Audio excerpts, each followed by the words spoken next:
मोनसे मेचिन देखायनि आं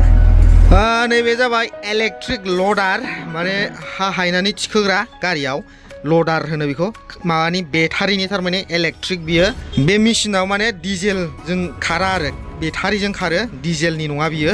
made in China माने चाइनायाव प्रडाक्ट जायो बियो ओमफ्राय बिनि दामा $132,000 जाहैदों दा नोंथांमोनहा भुटान कारेन्सियाव कन्भार्ट खालामना नायदो $132,000 बेसेबां जायो 5 टन केपेसिटिनि लड लानो हायो माने बियो 5 टन हायनानै थिखोनो हायो आरो 5 टन बकेटजोंहाय ओमफ्राय फास्ट चार्जिं माने 2-2.5 घन्टा लायो जाहैदों फुल चार्ज जानो थाखाय ओमफ्राय 2-2.5 घन्टानि उनाव चार्ज होखांबाथाय माने 8 घन्टा खामानि मावजायो आरो 8 घन्टा थाङो खेबसे चार्ज होबाथाय नैबे चार्जिं पइन्टआ बेना बाव सोनानै चार्ज होनांगौ आरो जेरेखम जे जोंनि टट' बेटारि गारि बेबायदि नैबे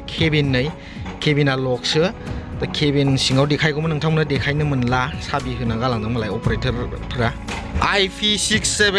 वाटारप्रुफ रेटिं जाहैदों माने दैयावबो खामानि मावजायो आरो अखा बांखा जेबो टेनसन गैया जाहैबाय केमेरा दं नैबे बेक केमेरा नैबे रिभार्स लाइट स्टप लाइट ओमफ्राय इन्डिकेटर ओमफ्राय नैबेथ' जाबाय चार्जिं पइन्ट नैबे डिजेलनि ओमफ्राय नैबे इलेक्ट्रिकनि 8 घन्टा थाङो जाहैदों ओमफ्राय चार्ज होनायाव माने 2-2.5 घन्टाजों फुल जायो जाहैदं 2-2.5 घन्टा लायनो चार्ज जानो दामफारनि जौसिनखा नै आंनि गारिनिफ्राय गोजौसिन नै